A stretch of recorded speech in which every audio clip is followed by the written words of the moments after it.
Okay, there. So, good day, everyone. Welcome to the fifth episode of Silakbo, the backstories behind these stories. It's the holiday season, and isn't it just the right time to reminisce about the memories worth a novel we've made in the past year? So, with that, let's take ourselves back to some memory lane with our anthology made of people's loving and burning stories. This session is brought to you by the Independent Collective. I'm your host, Carla Lorena, and today we'll be interviewing one of our IndieCo writers, Daphne Sagun. Hi, Daphne. How are you doing? Hello, I'm doing great, surprisingly, given all the chaos that I've been going through. Yeah. So yeah, this year has been really like quite the mess, but also it's brought like a lot of good things. So if I were to ask you, what are some of your biggest accomplishments this year? Accomplishments. Mhm. Well, probably the biggest one for most people, if you were to ask my parents and stuff like that, they would probably say me graduating with Latin honors. Wow. I graduated magna cum laude, and then, of course, it's also been a great accomplishment to be able to uh, publish like the two anthologies, Silakbo and Silent Nights. And this month, earlier this month, I got to work with Catriona Gray. So like that's yeah, like lots and lots of big surprises. That's what I meant by the chaos that it is my life. Like Wow. lots of So surprises here and there. I'm so amazed right now. Like, how are you able to manage your time like that? Like graduating magna cum laude and publishing a lot of works. Managing, you know what? I don't even know. I just know that if I want to do it, I will probably find time for it. Even my friends are telling me that I'm too busy for them nowadays. But ayun, like you just have to ask me and I'll make Mhm. time. Yeah. Mm. Wow, that's really great to hear that like you're able to manage your time. Like you're able to fit all the things that you want to do with your business schedule. And you still look so fresh. So how do you do that? So what's the secret Thank for you. that? And also, like writing has always been sometimes it feels like a taxing passion kasi 'di ba it's so hard to write talaga and yung pag-arrive at the topic. So, for you, what's the very purpose of writing? Like, how are you able to fit this kind of hobby and passion with your other works, with your Ooh, other careers and stuff? yeah. So I'm actually like a full-time writer. Mm-mm. That's my job. And even with like my side gigs, it's always usually for writing. So Mm. um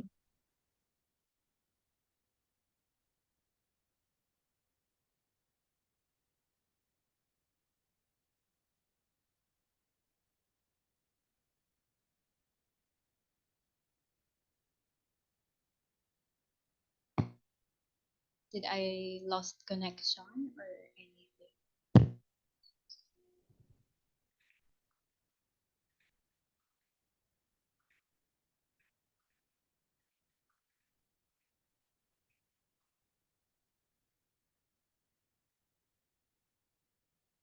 He- I'm so It's sorry. okay, it's okay, no worries. But Okay, so so where are we again? Okay. yeah, so I was 10 when I started writing, and it was because of Mm. my science teacher. Actually, she Mm-mm. was my class advisor, and she had us write the like personal essay about Mm-mm. yourself, introduce yourself, and Mm-mm. somehow she saw something in what I wrote. Mm-mm. And when I started to be formally trained in Mm-mm. writing, that's when I realized na, oh, I can do this. Like I can do this for a living. And ever since then, it's just been there with me. So, was there ever an instance where you felt as if you wanted to stop writing, or you felt like your passion was getting kind of, it's weighing you down or something? Because minsan writing is not so much of like a consistent na for us writers. Minsan hindi siya consistent. So, was there an instance na you thought na, hala, I wanna give this all. For me, I don't think I've ever had a moment where I thought that I had to Mm-mm. give it up. But there were moments that I did think about like pivoting into another field. Like Mm. for example, in senior high, I wanted to be a diplomat instead of a writer. But Ah. then I took up humanities. Mm-mm. So by our 12th grade, Mm-mm. we had creative writing classes, and it just made me think, oh my god, what was I thinking trying to pursue something else? This is what I really like to do. But there's been an instance in 2021 where I was very much depressed, and to the point that writing didn't feel good for me anymore. So what happened was I tried to learn an instrument, which is the ukulele. And Mm, somehow learning how to play the ukulele helped me find my footing in writing again. I started writing songs, and ayun, like slowly I made my way mm-mm. back to writing other things. Oh, that's so great to hear that you were able to use your, interest in writing for some other talents, like, Yeah. singing and stuff. So before we dive into your Silakbo essay, let me just ask, what do you usually write about? Like, what's the usual genre of your writings? Is it Mm, tragedy or anything? the way that I describe it, if it's like something fictional, I Mm-mm. describe my stories as fairy tales for adults. Fairy Yeah. tales for adults. I think that's like really. How did you arrive at that specific interest? Like, what made you more drawn to writing those kind of topics? It was mostly a way of me understanding how I currently felt about the situation. Like I'd Um, take certain parts of like how I'm feeling and stuff that's happened to me, and I try to express it in like a very metaphorical way or poetic way. That's ah, another thing that people say about my writing. It's always very poetic now, yeah, even if that's it's like a story. So yeah, like it's just mostly me trying to let out like the things that I've been thinking, things that I've been working through. And I guess it's because I grew up on fairy tales. That's why I'm leaning towards that kind of mm, story as well. So yeah, I think that's it. that makes it all the more interesting, the way you would write it just Yeah, metaphorically. I just really love it. yeah. So when it comes to your Silakbo essay, how did you arrive at that subject? Was it like a tough time arriving at a certain subject? Yung kasi di ba minsan ang hirap talaga pumili ng isang topic. So how did you arrive at that? I just these the essays that I wrote for Silakbo Mm-mm. specifically for things that have happened in the last 2 years, and Mm. they were things that have really impacted me. And I also thought about like, okay, well, what kind of stories do I have that I feel like would resonate with other people? Mm-mm. Stories that I think people will find, Mm-mm. pieces of themselves in. And I didn't want to write something about uh that I didn't care about. Mm-mm. Like these are the things that have happened to me, and this is what I've experienced. And so in writing that, I've just I was just hoping that maybe it'll bring comfort, or maybe it'll uh you know bring something to the Mm-mm. readers. That's always my goal, is to provide, you know, some sort of connection Mm, to them. I think you really achieved that because it's like a really good piece. And I was interviewing one of the IndieCo writers, Leia, and she told me that, your piece was one of her favorite ones. And upon reading it, she said na she felt parang sobrang swerte whoever it is that you're going to write about. So I Yeah. definitely agree with that. So after finalizing about like who you'll be writing about, what you'll be writing about, madali na ba yung flow ng ideas? Like, was it, what's the difficult part or what's the most challenging part about writing that piece? The most challenging part is trying to decide how to tell that story. Mm. Sometimes people worry about like what words they'll use, or like, they have like an outline or something like that. But for me, it's just figuring out what is the heart of the piece. What is it really that I'm Mm. trying to get across? So again, for example, for the first one, I think, is how I met and keep meeting love. Mm-mm. And so I had this concept of uh meeting love, Mm-mm. but love is a different person every time. It came from that spoken word piece by Phil K and Sarah K. Oh, I know You that. know the lines? When love Yeah. arrives, yeah. So Yeah. So that beautiful. was the inspiration for that. And parang ayun, kasi ako, I've been through a lot with Yeah. relationships and stuff. So I just thought that it would be nice to kind of remind people that love isn't always in another person. Sometimes That's it's true. you. Yeah, Yeah. that's true. So, yeah, that's the part that I always try to figure out before I start writing anything. What is the heart of this story? What is it that I'm trying to get across? And how do I Want to uh relate. yeah, how do I want to relate that to the readers, and what is the most effective way to do it? Mm. And then the idea just flows, diba, when you have like a Yeah. center or direction that you're wanting. Yeah, Just exactly. just a side comment, if you ever want to listen to other, spoken poetries that are like that one, Phil K and Sarah K, you should try Rudy Francisco. Like his they're his pieces are really good. You should watch it on YouTube. Okay, so having been an author of that anthology, do you think it's much more interesting to write, more about the sad stuff, like tragic, painful, or do you want more of the happy ones? Which do you think is much better? Reading like everyone else's entries, I realized how much of not exactly sad.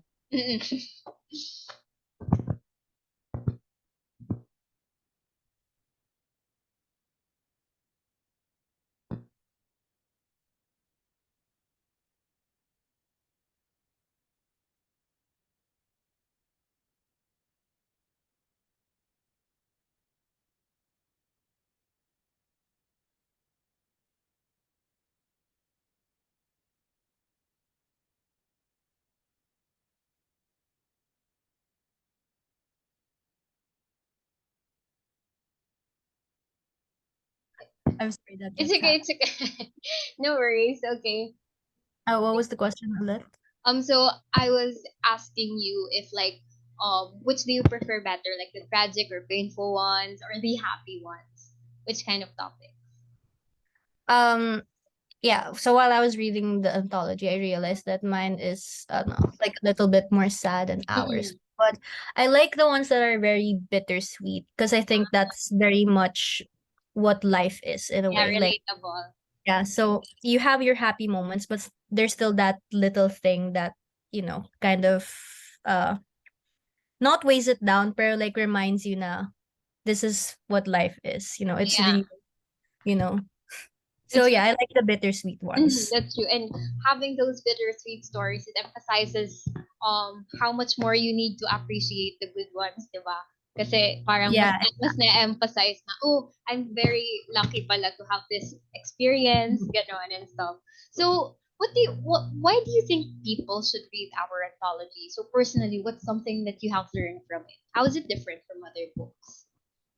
I like it because, usually with love anthologies, it's just talking about romantic love. But Mm-mm. what's very surprising about ours is that it talks about different kinds of love as well. Mm-mm. So I found that really comforting as well. And parang, yun nga, it kind of pulled me back and made me realize na, why are you chasing after this very elusive thing when you can find love naman in like different kinds of stuff. So Mm-hmm. yeah, like I think that's something that most people have to hear and know na and be reminded of na love isn't just this, it's everywhere and you just have to look. That's true. Like sometimes kapag sobrang dami na nating nababasang fictional, we set unrealistic standards and expectations. But Yeah. really love is just the small and mundane things that we keep on missing sometimes. So how did the book contributed to your growth as a writer? Did it do anything to you? Like what was its impact to you as a writer? Um like I said before, writing is my way of parang figuring out how I feel about something, or it's my way of working through something. It's very Taylor Swift of me. But yeah, so as I was writing the pieces for this one, it just kind of uh like let me work Mm-mm. through these things, and once that I've finished writing them, Mm-mm. parang I've made my peace na with whatever that experience was. That's so good. Like you're leaving parts of your life, like pieces of yourself in your stories, and eventually you're letting other people, even strangers, to have that part Yeah. of you and learn from it. So that's such a beautiful thing. So before we like finally end this interview, what can you say to the audience regarding the upcoming anthologies of Indigo? About the Upcoming anthologies of Indigo. oh man, you gotta ano, I have no idea what it is pa, pero like yes, please support us and I guarantee you with every anthology that we will be releasing, there's something in it for you. It's written by very talented authors and with diverse experiences. So whatever it is that you're going through, whatever your situation is, I'm sure that there's something in there for everyone.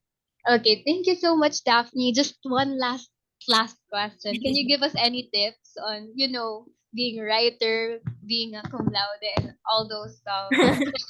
How do you do it? Can you give us any advice? Okay, well, if you want to do it, then just, stop thinking and figure out how to do it.